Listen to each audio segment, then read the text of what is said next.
Hi there! You can notice this slightly strange bug, and in the previous video we fixed this bug in following way. We simply took LOD Sync and set it to 0 here. And this solution in principle works. But as I said back then, in fact this is a bad solution.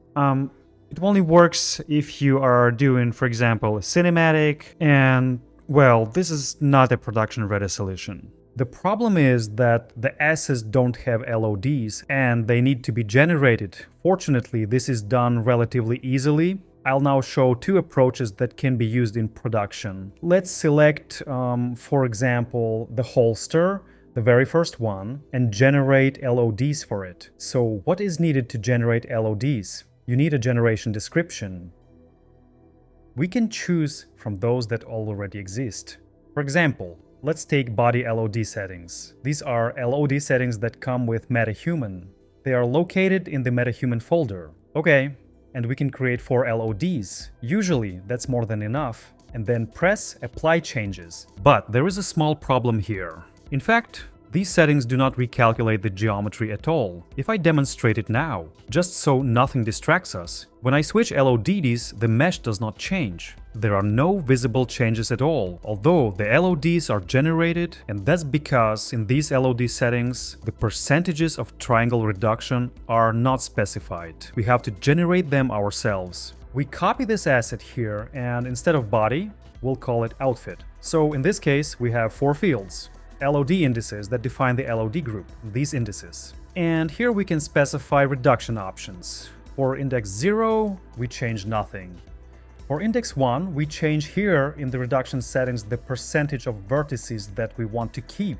I'll leave in the first LOD, that is LOD1, 0.5, and in LOD2 we'll leave 0.25, and in LOD3 we'll leave 0.15 or 0.1 overall. Right, and now if we replace this LOD with, for example, outfit LOD, the one we made, and regenerate again. Yes, it seems everything is okay. So now let me even show it like this with the mesh so it's visible. If we go through the LODs, you can notice that they work. And actually, I'm very satisfied with how this automatic tool works. Because you might get the impression that such a LOD is very bad and not very suitable for your production, that you could do it better. Yes, you can do it manually. But I believe this is a great tool. And here's why. Notice that right now we have auto-configured. This LOD will trigger depending on the percentage that the given asset occupies on the screen. Now we see that the current screen size is 3 and some value. And in this case, LOD0 is working.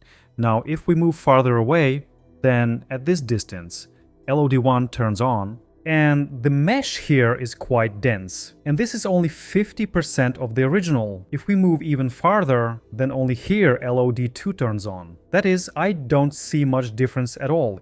It seems to me there could have been just 10 to 15 triangles. But here, nevertheless, as you can see, there are 8,000 triangles, a fairly dense mesh. And if we move even farther away, then there are even fewer here. So you can notice that at such a distance, when we activate the last third LOD, we have as many as 1,000 triangles, although in fact there could have been more.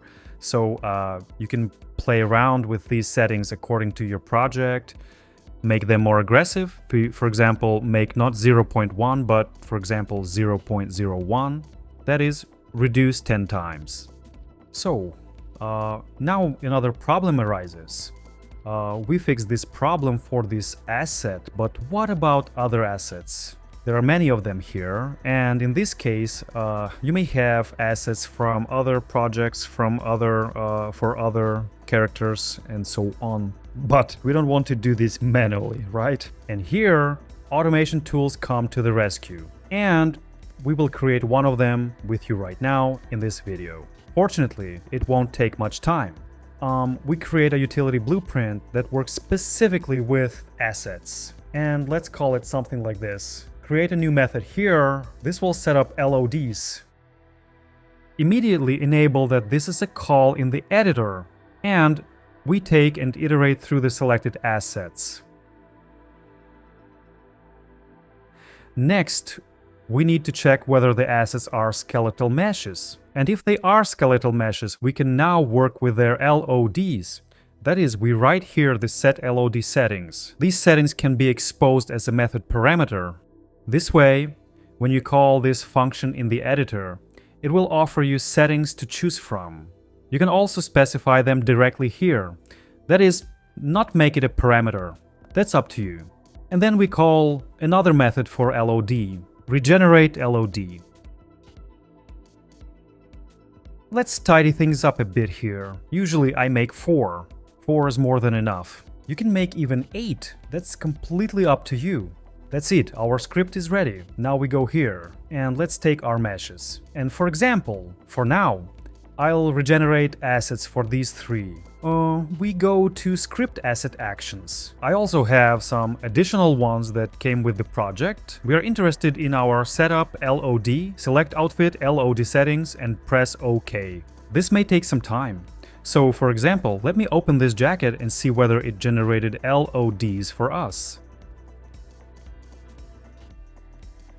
Yes, the LODs are generated. The mesh changes, and now we can in principle do this for all assets. And I'll do it for all male assets.